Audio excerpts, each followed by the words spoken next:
तो देखना अगला हमारा जो पॉइंट है वो क्या है, विषम प्रजातियों में संकरण। जैसे फर्स्ट पॉइंट, यदि साइड एटम का ईएन कम, और दूसरा क्या होगा, यदि साइड एटम का ईएन ज्यादा तो ज्यादा नंबर, और कम तो कम नंबर। अब ये क्या है, तो देखना अगर हम लोग किसी ऐसे यौगिक या स्पीसीज को ले लें जो विषम हो, मतलब हमारा संकरण आए तो वो कैसा हो जाए, भिन्नात्मक। जैसे किसी में आ गया 3.5 या 3.25, 4.5, तो ऐसे स्पीसीज का संकरण कैसे निकालेंगे, तो उसके लिए दो चीज है। अगर साइड एटम का ईएन कम है तो कम देंगे नंबर, और ज्यादा है तो ज्यादा देंगे नंबर। जैसे एग्जाम्पल CH3, इसका हमें संकरण निकालना है, तो हम लोग अपने ट्रिक से करें। क्या आता है, ये 4, क्योंकि इसका वैलेंसी इलेक्ट्रॉन 4 और ये 3, तो हमारा जो संकरण आएगा 4 प्लस हाइड्रोजन कितने हैं 3 डिवाइड 2, तो कितना आ जाएगा 3.5, क्योंकि 3.5 का दोगुना कितना होता है 7, तो यहाँ पर 3.5 आया, यानी कि 3.5। अब ये देखोगे तो अगर 3 रहता तो संकरण sp2 होता, और अगर 4 रहता तो संकरण sp3 होता, लेकिन ये तो उनके बीच का आ गया। तो अब हम लोग चलेंगे अपने इस 2 लाइन पे। ये क्या होता है कि अगर साइड एटम का ईएन कम है तो कम नंबर। अब कार्बन का ईएन कितना होता है 2.5, हाइड्रोजन का ईएन कितना होता है 2.1, तो साइड वाले का ईएन क्या है कम, तो यहाँ पर नंबर हम लोग क्या करेंगे कम, यानी 3.5 को क्या कर लेंगे 3। तो ईएन पर हम लोग चेक करेंगे, यानी कि कार्बन का ईएन कितना है 2.5, हाइड्रोजन का ईएन कितना होता है 2.1, और साइड का ईएन कम है, तो यहाँ पे लिख देंगे साइड एटम का ईएन कम। तो साइड एटम का ईएन कम है, तो ये जो 3.5 है इसको हम लोग 3 ले लेंगे, और संकरण क्या हो जाएगा sp2। उसी तरह दूसरा एग्जांपल देखते हैं, CF3, तो सेम कहानी, कार्बन के वैलेंसी इलेक्ट्रॉन कितने होंगे 4, फ्लोरीन कितना है 3 डिवाइड 2, आ कितना गया 3.5। तो अब देखेंगे कि साइड वाले का ईएन क्या है, तो कार्बन का ईएन कितना होता है, ईएन होता है इसका 2.5, इसका ईएन होता है 4, यानी कि साइड एटम का ईएन क्या है ज्यादा, तो यहां पर लिख देंगे साइड एटम का ईएन ज्यादा है, तो ज्यादा नंबर दे देंगे, इसको कितना ले लेंगे 4, और संकरण क्या हो जाएगा sp3। समझे, तो ये होती है विषम प्रजातियों में संकरण, कि अगर विषम प्रजातियां हैं तो संकरण कैसे निकालेंगे। कोई दिक्कत, लिख लो। अगला है डी कॉन्ट्रैक्शन या डी संकुचन। डी संकुचन,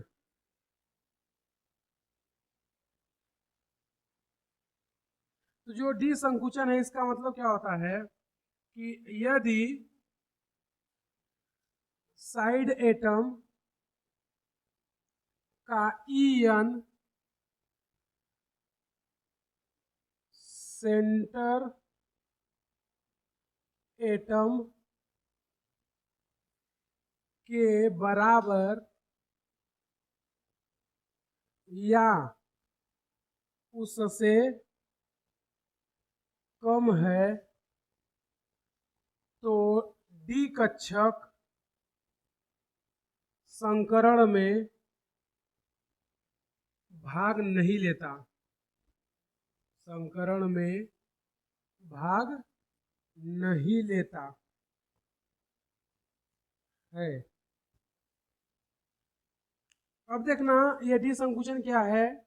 जैसे हमें पता है, जैसे अगर हम लोग तीसरे आवर्त की बात करें तो क्या होता है, 3s 3p 3d। तो जो ये हो गया क्या, नाभिक, इसके सबसे पास में कौन होगा, 3s कक्षक। फिर इससे थोड़ा सा दूर कौन होगा, 3p। और इनसे ज्यादा दूर पर कौन होगा, 3d।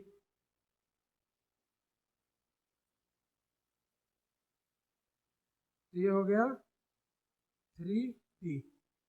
तो देखोगे कि जो नाभिक के सबसे पास में है, इनके बीच में आकर्षण सबसे ज्यादा, और जो दूर है उसमें आकर्षण कम।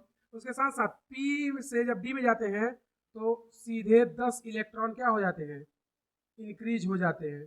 तो यहाँ पर जो ऊर्जा का अंतर है वो क्या हो जाएगा, ज्यादा।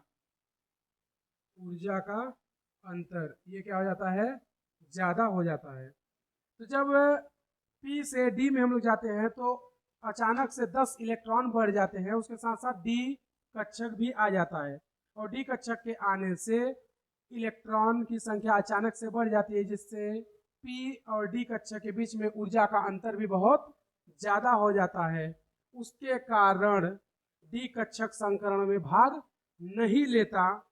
और D कक्षक संकरण में भाग नहीं लेता है तो कुछ ऐसे यौगिक होते हैं जिनका अस्तित्व नहीं होता है। जैसे एग्जाम्पल PH5, PH3 बनता है लेकिन PH5 नहीं बनता। NH3 बनता है लेकिन NH5 नहीं बनता। तो क्यों नहीं बनता, उसका कारण क्या है, डी संकुचन। तो PH3 हो गया, जैसे H2S हाइड्रोजन सल्फाइड ये बनता है लेकिन H4S वो नहीं बनेगा, H4S ये कभी नहीं बनता। उसी तरह Cli3 ये भी नहीं बनता, जबकि ClF3 बन जाता है, ClF3 बन जाता है लेकिन Cli3 इसका निर्माण नहीं होता। उसी तरह से H6S इसका भी निर्माण नहीं होता है।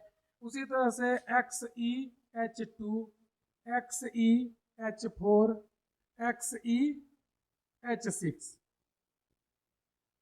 ETC इनका अस्तित्व नहीं है, इन सभी का अस्तित्व नहीं होता है, अस्तित्व नहीं होता है।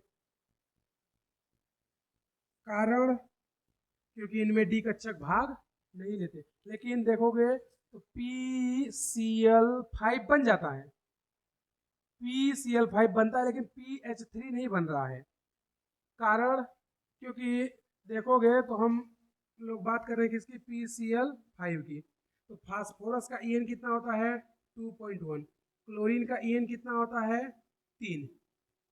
ठीक है, तो क्लोरीन का EN 3, फास्फोरस का EN 2.1, यानी क्लोरीन का EN क्या है, ज्यादा है। क्लोरीन क्या है, साइड एटम, और इसका EN ज्यादा है। तो EN ज्यादा होने के कारण ये जो ऊर्जा का अंतर होता है ये क्या हो जाता है, कम। और जब ऊर्जा का अंतर कम होगा तो डी कक्षक संकरण में भाग ले लेगा, तो PCl5 का निर्माण हो जाएगा। तो यही तो हम लिखे हैं कि यदि साइड एटम का EN सेंटर एटम के बराबर या उससे कम है तो डी कक्षक भाग नहीं लेता। लेकिन यहाँ पर क्लोरीन क्या है, साइड एटम, इसका EN ज्यादा है, किससे, फास्फोरस से, तो इसमें डी कक्षक भाग लेगा और इसका संकरण क्या होता है, sp3d। तो इसमें डी कक्षक संकरण में भाग ले लिया, लेकिन PH5 में डी कक्षक संकरण में भाग नहीं लेता है। और जब डी कक्षक भाग ही नहीं लेगा तो PH5 का निर्माण ही नहीं होगा। इसलिए ये जो यौगिक है इन सभी का अस्तित्व संभव नहीं है, क्योंकि इन सभी में डी कक्षक आएंगे लेकिन डी कभी संकरण में भाग नहीं लेगा। कारण क्योंकि डी कक्षक जो होता है उसके बीच में ऊर्जा का अंतर बहुत ज्यादा आ जाता है, लेकिन जब अधिक EN वाला आ जाता है तो उस ऊर्जा अंतर को कम कर देता है, जिसके कारण डी कक्षक संकरण में भाग ले लेता है। तो इन यौगिकों का अस्तित्व संभव नहीं है। कैसे पता चलेगा, सिंपल सा EN चेक करो। फास्फोरस का EN 2.1, हाइड्रोजन का EN भी 2.1, EN दोनों का क्या हो गया, बराबर। और हमने क्या लिखा है, बराबर या उससे कम। इसमें आ जाओ, हाइड्रोजन का ईएन 2.8 और सल्फर का ईएन 2.5। साइड वाले का ईएन क्या हो गया? कम। साइड वाले का ईएन क्या हो गया? कम। और हमने क्या लिखा है? उससे कम। तो अगर ईएन बराबर या साइड वाले का कम हो जाए तो फिर डी कक्षक भाग नहीं लेगा। क्यों? क्योंकि ऊर्जा का अंतर और बढ़ जाएगा, और ऊर्जा का अंतर जितना ज्यादा बढ़ेगा डी कक्षक भाग नहीं लेगा। इसलिए इन सभी यौगिकों का अस्तित्व नहीं होता है, मतलब ये नेचर में नहीं मिलेंगे। जबकि PH3 मिल जाएगा, क्योंकि PH3 का संकरण क्या है? sp3। PH3 का संकरण क्या होता है? sp3। तो उसमें डी कहाँ आ रहा है? डी नहीं आ रहा है, इसलिए वो संभव है। तो ऐसे यौगिक जिसमें डी कक्षक संकरण में भाग नहीं लेते हैं, उन यौगिकों का अस्तित्व संभव नहीं होता है। तो कोई क्वेश्चन दे दे कि निम्न से किसका अस्तित्व संभव नहीं है, तो चेक कैसे करोगे कि ईएन साइड एटम का सेंटर से बराबर है या उससे कम है। अगर ऐसा दोनों कंडीशन आता है तो डी कक्षक भाग नहीं लेगा, तो वो यौगिक नहीं पाया जाएगा। समझे? इसी को हम लोग क्या बोलते हैं? डी संकुचन।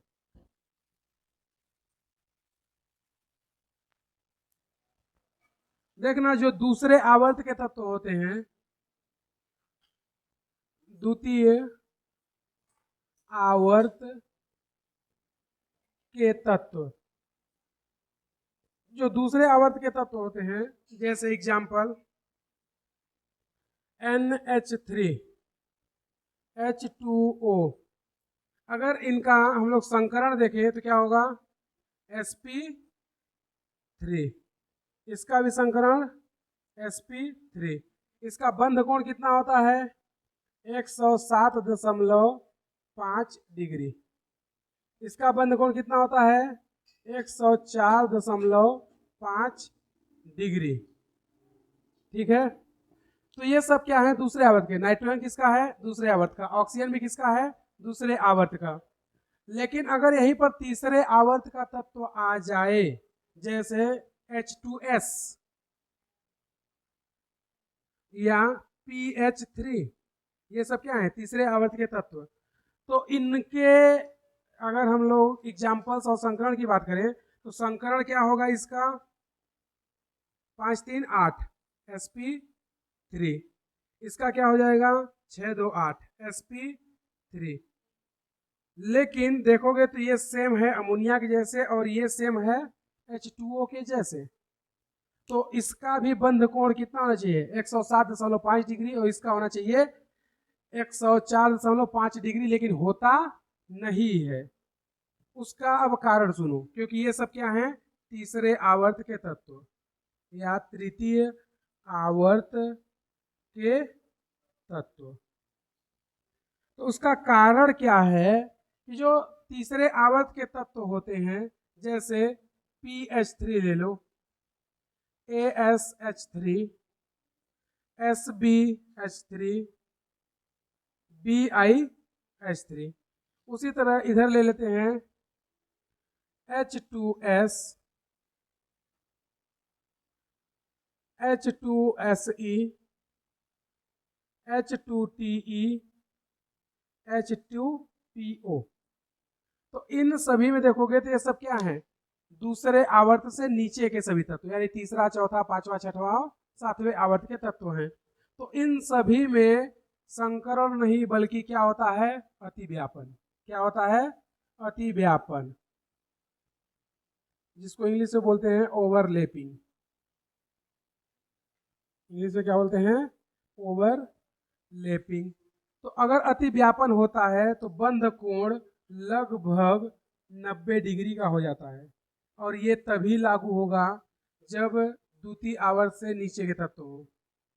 द्वितीय आवर्त से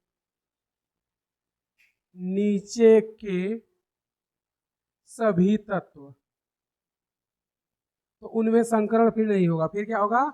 अतिव्यापन। और अतिव्यापन होगा तो बंध कोण लगभग कितना हो जाता है? 90 डिग्री का। इसलिए इसमें हम लोग जो ये बंध कोण बताएंगे कि अमोनिया के जैसा 107.5 डिग्री नहीं होगा। समझे? तो जो द्वितीय आवर्त से नीचे के जो भी तत्व आते हैं, उन सभी में केवल और केवल क्या होता है? अतिव्यापन, और बंध कोण लगभग कितना हो जाता है? 90 डिग्री का। तो जो हम लोग एक्चुअल में सोचते हैं उतना बंध कोण नहीं होता है, बल्कि उससे कम हो जाता है। तो ये हो गया द्वितीय और तृतीय आवर्त के तत्वों और यौगिकों की तुलना, कि दूसरे आवर्त के तत्वों का बंध कोण ज्यादा क्यों होता है और उससे नीचे वाले के सभी तत्वों का बंध कोण कम क्यों होता है, क्योंकि वहां पर संकरण ना होकर के क्या होता है, अति व्यापन, और अति व्यापन में बंध कोण घट जाता है।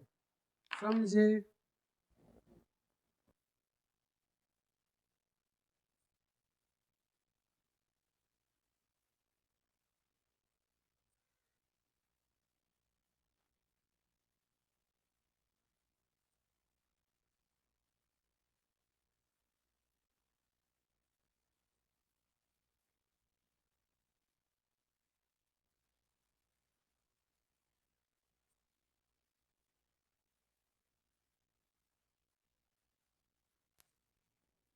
तो देखना अगला जो है वो क्या है, बंध कोण। इंग्लिश में क्या बोलेंगे, बॉन्ड एंगल। शॉर्ट में इसको हम लोग क्या बोलेंगे, BA।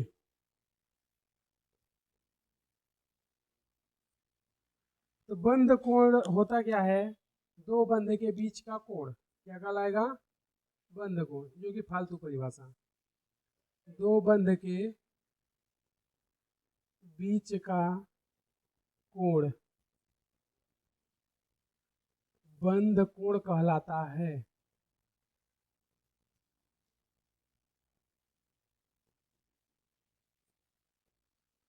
लेकिन हमारे काम का ये नहीं है, क्योंकि हमें क्वेश्चन करने से मतलब है, परिभाषा से नहीं, क्योंकि ये बायो नहीं है।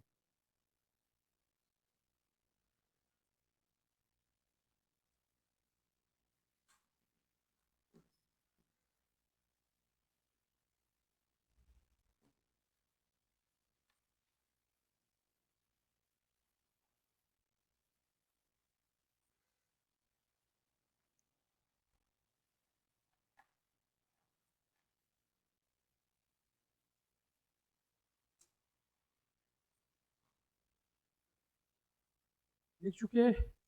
देखना इसमें हम लोग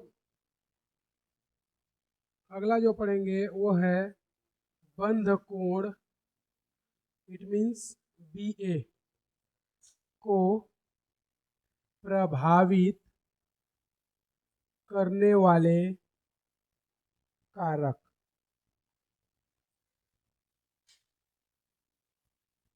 जिसमें से नंबर फर्स्ट स्टेप जो है वो पहला क्या है, परसेंटेज S लक्षण डायरेक्टली प्रोपोर्शनल बॉन्ड एंगल। यानी कि S लक्षण अगर बढ़ेगा तो बंध कोण भी बढ़ेगा, S लक्षण घटेगा तो बंध कोण भी घटेगा।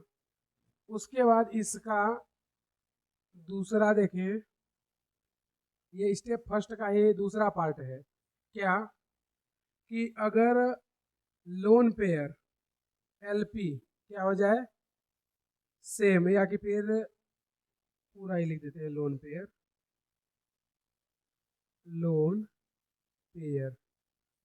तो अगर किसी के पास लोन पेयर है तो लोन पेयर इनवर्सली प्रोपोर्शनल होता है बॉन्ड एंगल के, लेकिन डायरेक्टली प्रोपोर्शनल होता है बॉन्ड लेंथ के। तो लोन पेयर डायरेक्टली प्रोपोर्शनल या समानुपाती BL के, लेकिन इनवर्सली प्रोपोर्शनल BA के। अब BL क्या है, बॉन्ड लेंथ, हिंदी में क्या बोलते हैं, बंध लंबाई।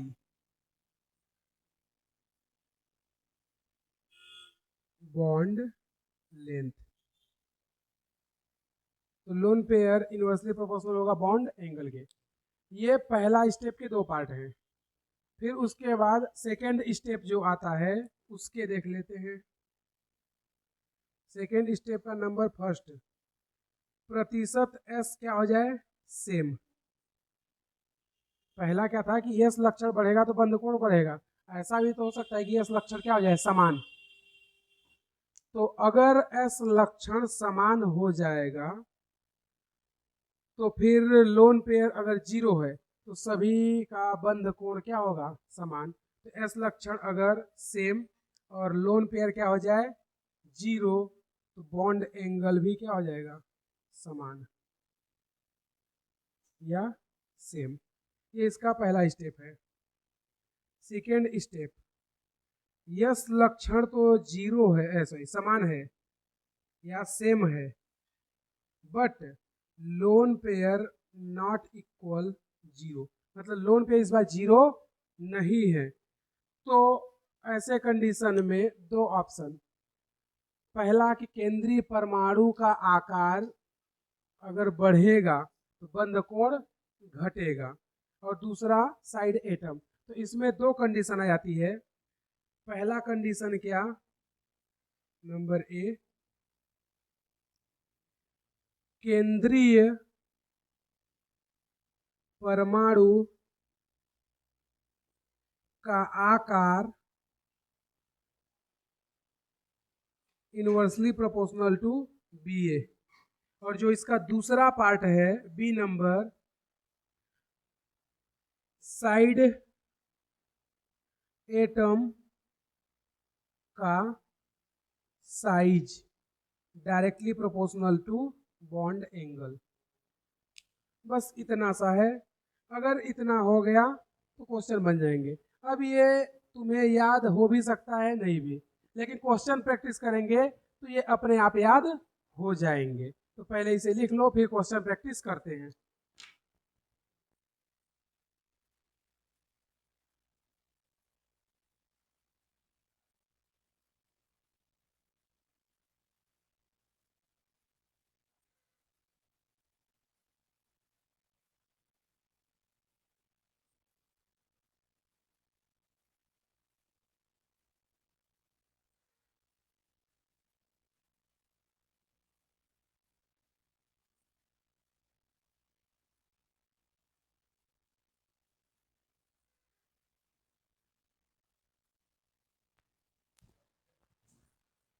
देखना, वो जितने भी हम लोग अभी पॉइंट पढ़े थे उन सभी को इसमें यूज करते हैं। सबसे पहला क्या है, BeCl2 BeCl3 CCl4। सबसे पहले क्या करेंगे, संकरण निकालेंगे। तो BeCl2 का संकरण क्या आ जाएगा, संकरण इसका Sp, ये Sp2, ये Sp3। तो देखोगे कि संकरण इसका Sp, ये Sp2, ये Sp3। तो S लक्षण धीरे धीरे क्या हो रहा है, घट रहा है, बढ़ कहाँ रहा है करे। इसमें यस और पी कितना है, 50-50, जितना यस उतना पी। इसमें यस कितना हो गया, 33%। इसमें यस कितना हो गया, 25%, क्योंकि यस तो फिक्स है एक, लेकिन पी बढ़ रहा है। जब पी बढ़ेगा तो यस को घटना पड़ेगा। तो यहाँ पर एस कितना है, 50%, कितना है, 50% यस। यहाँ पर 33.3% और यहाँ पर 25% एस है। तो एस तो फिक्स है, एक है यहाँ भी है, एक यहाँ भी है, एक यहाँ भी है, लेकिन पी बढ़ रहा है इसलिए यस घटेगा। तो एस लक्षण अगर बढ़ेगा तो बंध कोण भी बढ़ता है, लेकिन यहाँ पे एस लक्षण क्या हो रहा है, घट रहा है। तो हमने बताया था percentage S directly proportional bond angle. तो एस घट रहा है तो बंध कोण भी घटेगा। तो सबसे ज्यादा इसका, फिर इसका। वैसे डायरेक्टली भी बता सकते थे कि Sp का संकरण कितना होता है, बंध कोण 180 डिग्री, Sp2 का 120 डिग्री, Sp3 का 109 डिग्री। तो सबसे बड़ा कौन हुआ, 180 डिग्री, फिर 120 डिग्री, फिर 109 डिग्री। अगला देखना, CH4NH3H2O। संकरण सबसे पहले निकालो, इसका संकरण क्या आ जाएगा, Sp3, इसका Sp3, इसका भी Sp3, तीनों का संकरण समान आ गया। इसका मतलब यस लक्षण क्या हो गया, सेम। एस लक्षण क्या हो गया, सेम। और जब यस लक्षण सेम हो गया तो अब हम लोग चलेंगे नेक्स्ट स्टेप में। कहां पर, लोन पेयर के पास। पहले स्टेप का सेकेंड पॉइंट, पहले क्या था, यस लक्षण। तो यस लक्षण तो सभी में समान है, कितना, 25%। तो यस लक्षण समान हो गया तो कहां चलेंगे, लोन पेयर के पास। तो लोन पेयर चेक करते हैं कि इसमें कितना है। इसमें लोन पेयर कितना है, 0। LP कितना है, 0। इसमें 1, इसमें 2। तो उसमें देखोगे तो हमने बताया है कि lone pair inversely proportional bond angle, sorry हाँ बॉन्ड एंगल और डायरेक्टली प्रोपोर्शनल बॉन्ड लेंथ, यानी कि लोन पेयर अगर बढ़ेगा तो बंध कोण घटेगा। तो सबसे ज्यादा बंध कोण किसका हो जाएगा? CH4 का, उसके बाद NH3 का, उसके बाद H2O का। यहाँ पर यूज क्या किए?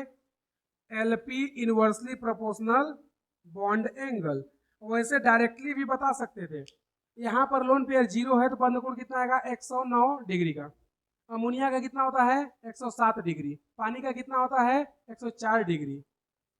तो यहाँ से क्या हम लोगों ने लगाया कि एस लक्षण सेम हो गया, लेकिन लोन पेयर बढ़ने लगा, और लोन पेयर बढ़ा तो बंध कोण घट गया। तो सबसे ज्यादा किसका होगा? CH4 का। सबसे कम किसका होगा? H2O का। अगला देखना तीसरा नंबर। फिर से क्या निकालेंगे? सबसे पहले संकरण। तो इसका क्या हो जाएगा? sp3, इसका भी sp3, इसका भी sp3। यस लक्षण तो समान हो गया। यस लक्षण सभी में कितना हो गया? 25%। और सभी में क्या है? समान है। तो यहाँ पर लिख सकते हैं परसेंटेज S, ये क्या हो गया? सेम। जब यस सेम हो गया तो आगे चलेंगे कहाँ? लोन पेयर के पास। तो लोन पेयर क्या हो गया? देखोगे तो लोन पेयर भी सभी में क्या है? 0। और जब सभी में लोन पेयर समान हो जाए, मतलब 0 हो जाए, लोन पेयर सभी में 0 और यस लक्षण समान, तो बंध कोण भी क्या होते हैं? समान। तो इन सभी का बंध कोण एक दूसरे के बराबर होगा। उसके बाद अगला BF3, BCl3, BBr3 संकरण निकालते हैं। तो इसका क्या आ जाएगा? sp2, ये भी sp2 और ये भी sp2। एस लक्षण सभी में समान हो गया। कितना? 33%। सभी में एस लक्षण क्या हो गया? समान। तो अब कहाँ चले? लोन पेयर के पास। तो लोन पेयर भी क्या हो गया? समान। और कितना है? 0। लोन पेयर समान होने से मतलब नहीं है 0 होना चाहिए। अगर किसी में लोन पेयर 1 1 1 है तो फिर उसके बंध कोण समान नहीं होंगे। तो संकरण सभी का समान है और लोन पेयर 0 है तो उनके बंध कोण समान होते हैं। ठीक है, तो यहाँ पर लोन पेयर 0 और संकरण सभी का क्या हो गया? समान। तो बंध कोण भी क्या हो जाएगा? समान। उसके बाद अगला NCl3, PCl3 और AsCl3। सबसे पहले क्या करेंगे? हम लोग संकरण निकालेंगे। संकरण क्या जाएगा? sp3, इसका sp3, इसका भी sp3। अब इनमें बंध कोण निकालना है। लोन पेयर चेक कर लें। लोन पेयर कितना आएगा? 1। क्यों? क्योंकि हमारा आंसर कितना आएगा? 4। साइड आइटम कितने हैं? 3। तो लोन पेयर 1। तो अब देखोगे तो संकरण सभी में समान है, लोन पेयर भी समान है, लेकिन 0 नहीं है। लोन पेयर भी समान है लेकिन 0 नहीं है। इन दोनों और इसमें डिफरेंस थोड़ा सा है। डिफरेंस क्या है? कि संकरण समान है, लोन पेयर भी समान है, लेकिन लोन पेयर 0 है। ये खास बात है। तो अगर संकरण समान हो और लोन पेयर भी समान हो लेकिन लोन पेयर 0 होना चाहिए, तो फिर बंध कोण समान होता है। लेकिन संकरण समान हो जाए और लोन पेयर भी समान हो लेकिन लोन पेयर 0 ना हो, कुछ हो 1 2 3 4 कुछ भी हो, लेकिन लोन पेयर 0 नहीं होना चाहिए, तो फिर बंध कोण कभी भी समान नहीं हो सकता। तो फिर क्या होगा? अब उसके बाद जो हमारे नीचे के ट्रिक है, हमने बताया था कि अगर सेंटर एटम का साइज बढ़ेगा तो बंध कोण घटेगा। सेकेंड स्टेप का पहला ट्रिक क्या है? सेंट्रल एटम या केंद्रीय परमाणु का आकार इनवर्सली प्रोपोर्शनल 1/, बॉन्ड एंगल। यही है, यानी कि जब कभी भी संकरण समान हो जाए, लोन पेयर भी समान, लेकिन लोन पेयर 0 नहीं होना चाहिए। उसमें लिखा है ना, लोन पेयर नॉट इक्वल 0, यानी कि 0 करके क्रॉस कर दिया गया है, यानी 0 के बराबर नहीं है, तो इसका बंध कोण समान नहीं होगा। तो फिर क्या करेंगे? देखोगे पहले कौन है? नाइट्रोजन, फिर फास्फोरस, उसके बाद आर्सेनिक। कहाँ जा रहे हैं? वर्ग में ऊपर से नीचे। और जब वर्ग में ऊपर से नीचे जाते हैं तो आकार क्या होता है? बढ़ता है। आकार क्या होता है? बढ़ता है। तो जब वर्ग में ऊपर से नीचे जाएंगे तो आकार बढ़ेगा, तो बंध कोण भी क्या हो जाएगा? बढ़ेगा। क्यों? क्योंकि यहाँ पर जो हमारे सेंट्रल एटम है उनका आकार क्या हो रहा है? बढ़ रहा है, तो बंध कोण भी बढ़ेगा। भाई यही तो लिखे थे, सेंट्रल एटम का आकार 1/b है, यही बताए थे। तो यहाँ पर नाइट्रोजन का आकार छोटा, फास्फोरस का आकार उससे बड़ा, आर्सेनिक का आकार सबसे बड़ा। तो अगर हमारे पास बंध कोण में केंद्रीय परमाणु का आकार बढ़ता है तो बंध कोण क्या होगा, सॉरी घटेगा, बंध कोण, बंध कोण घट रहा है। पहले सबसे ज्यादा इसका, सबसे कम इसका, यानी कि जो हम लोग ये है C A inversely proportional B A. C A क्या है, सेंट्रल एटम का size inversely proportional to bond angle. तो ये देखोगे बढ़ रहा है, तो अगर ये बढ़ेगा तो ये क्या हो जाएगा, घट जाएगा। तो घट तो रहा है, सबसे ज्यादा इसका है, सबसे कम इसका है। अगले में आ जाओ, फिर से सबसे पहले क्या निकालेंगे, संकरण। इसका संकरण sp3, इसका भी sp3, इसका भी sp3 और इसका भी sp3। अब लोन पेयर चेक करते हैं, क्योंकि यस लक्षण तो क्या हो गया, समान, यानी सभी का संकरण सेम आ गया। तो फिर कहाँ चलते हैं, लोन पेयर के पास। लोन पेयर सभी के पास कितना है, एक।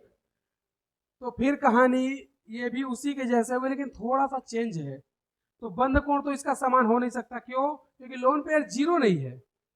संकरण समान है लेकिन लोन पेयर जीरो नहीं है, यानी कि किसी का बंध कोण समान होने के लिए जरूरी क्या है, संकरण और लोन पेयर दोनों समान होना चाहिए और लोन पेयर जीरो होना चाहिए, ये जरूरी है। तो अब यहाँ पर चलते हैं, लोन पेयर समान हो गया, संकरण भी समान हो गया, लेकिन फिर भी बंध कोण समान नहीं होगा। अब होगा क्या, यहाँ पर देखोगे जो केंद्रीय परमाणु है, नाइट्रोजन नाइट्रोजन नाइट्रोजन नाइट्रोजन, यानी कि चारों जगह नाइट्रोजन ही है। तो अब इसमें चेंज कौन रहा है, आयोडीन, ब्रोमीन, क्लोरीन, फ्लोरीन, ये क्या हो रहे हैं, चेंज हो रहे हैं।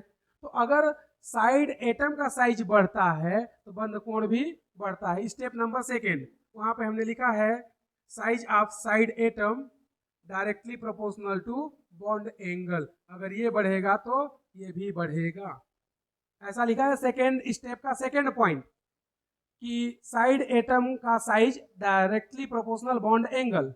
लिखे हैं कि नहीं लिखे हैं, तो अगर साइड एटम बढ़ता है तो बंध कोण भी बढ़ेगा। तो आयोडीन का साइज सबसे बड़ा, इसका बंध कोण भी सबसे ज्यादा। अगले में आ जाओ, सबसे पहले क्या करेंगे, संकरण। इसका संकरण sp, इसका sp2, इसका sp3। तो पहले तो संकरण ही चेंज हो गया, सभी का संकरण समान नहीं है। तो sp वाले का बंध कोण सबसे ज्यादा, sp2 वाले का उससे कम, sp3 वाले का और कम। तो sp का संकरण सबसे ज्यादा कितना होता है, बंध कोण 180 डिग्री, इसका 120 डिग्री, इसका 109 डिग्री। तो बंध इसमें जो यस लक्षण है वो डायरेक्टली प्रोपोर्शनल किसके है, बॉन्ड एंगल के, क्योंकि यहाँ पर संकरण समान नहीं है।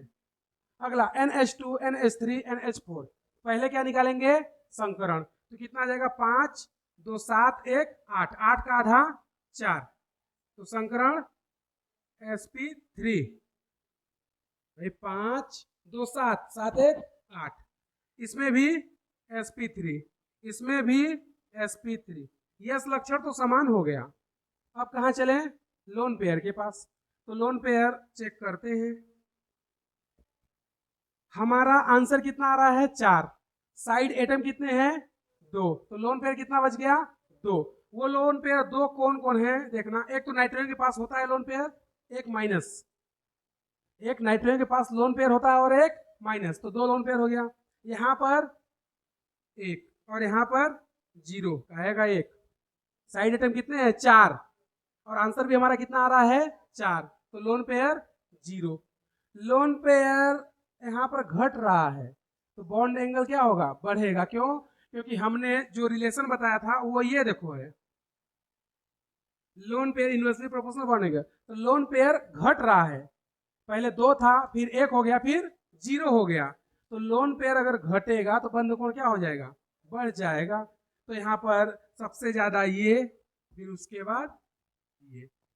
अगला आ जाते हैं, यहाँ पर संकरण निकालते हैं सबसे पहले, तो NO2+। अब NO2+ की संरचना हम तुम्हें बना के बताए थे और संकरण भी बताए थे, क्या होगा,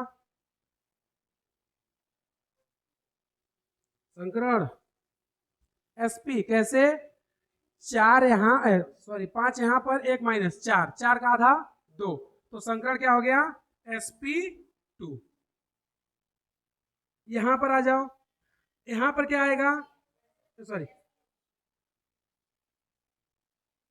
यहां पर क्या आएगा, 5, 5 का आधा 2.5, लेकिन हमने क्या बताया था कि अगर साइड का ईएन ज्यादा हो तो ज्यादा नंबर, तो ऑक्सीजन का ईएन ज्यादा होता है नाइट्रोजन से, तो इसको ज्यादा नंबर दे देगा, यानी इसको कितना मिल जाएगा sp2, और इसका क्या हो जाएगा 5 1 6, ये भी sp2। लेकिन देखोगे तो यहाँ पर sp है, यहाँ पर sp2 है, यहाँ पर भी sp2 है, तो इन दोनों का बंध कोण समान होना चाहिए, लेकिन नहीं होगा। कारण, कारण लोन पेयर अभी है, लोन पेयर अभी है। अब लोन पेयर कितना है वो चेक करना है, तो NO2 में लोन पेयर कितना, NO2 इसमें 1, इसमें 1, यही गलत है। यहाँ पर लोन पेयर 0 आएगा, बट यहाँ पर हाफ आएगा, और यहाँ पर पूरा का पूरा 1 आ जाएगा। कैसे, क्योंकि यहाँ पर जो हमारा आंसर आया है वो आया है 2.5, 2.5, तो 2.5 जो है ये 0.5 बता रहा है कि यहाँ पे लोन पेयर हाफ है। हाफ का मतलब उसमें एक ही इलेक्ट्रॉन केवल बचा है।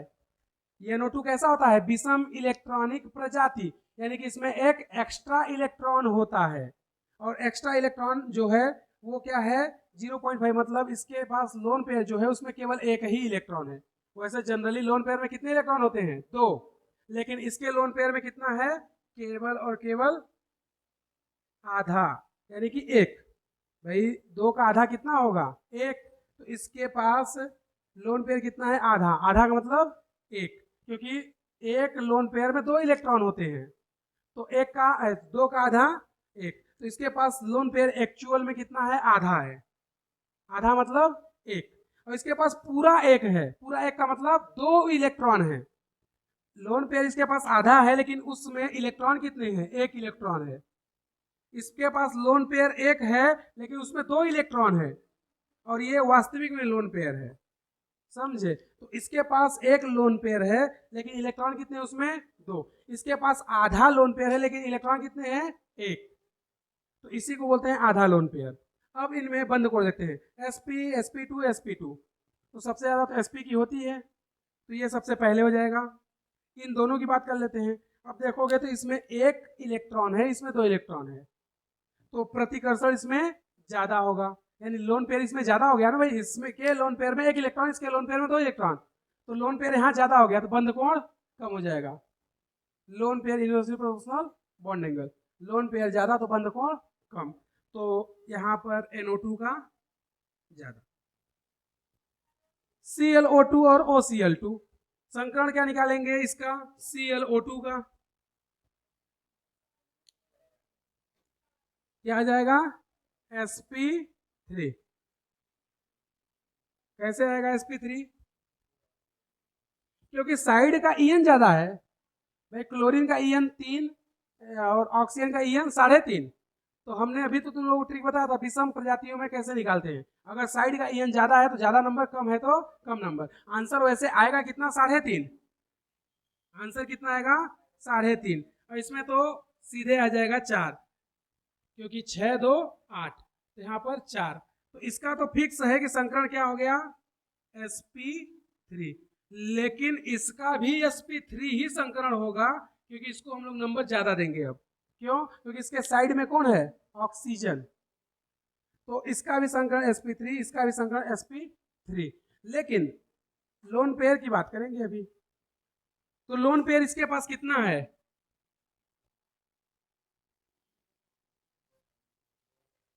लोन पेयर इसके पास कितना है,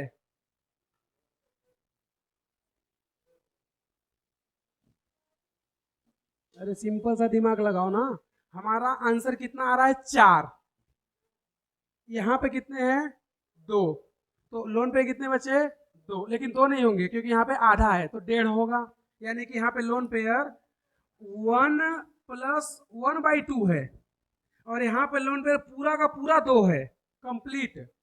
अब वो लोन पेयर कैसे होंगे, एक मैं डायग्राम दिखा देता हूँ। जैसे इसमें ये दिक्कत था ना इन दोनों में कि लोन हाफ है, यानी कि लोन पेयर हाफ है लेकिन एक इलेक्ट्रॉन है।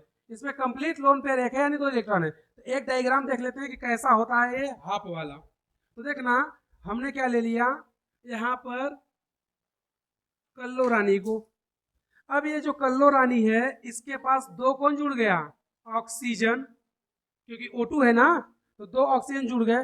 लोन पेयर कितना है, 1.5 है। तो एक लोन पेयर ये जिसमें 2 इलेक्ट्रॉन है, दूसरा लोन पेयर ये जिसमें 1 इलेक्ट्रॉन है। तो ये हो गया 1.5, एक कंप्लीट और एक में आधा, यही है 1.5 लोन पेयर। तो इसमें भी तो ऐसा ही कुछ सीन होगा, यानी कि उसके पास लोन पेयर है लेकिन उसमें एक ही इलेक्ट्रॉन है, 2 नहीं है। जबकि इसमें पूरा का पूरा 2 इलेक्ट्रॉन रहेंगे लेकिन लोन पेयर 1। तो इसमें और इसमें डिफरेंस क्या है कि इसके पास लोन पेयर 1.5 है, इसके पास 2 है। 1.5 कैसे है, एक ये और आधा ये, समझे। तो इसमें लोन पेयर कम है, इसमें लोन पेयर ज्यादा है। तो जिसमें लोन पेयर ज्यादा होता है उसका कोण कम, तो ClO2 का कोण ज्यादा और इसका कम। समझ तो नहीं आया किसी को?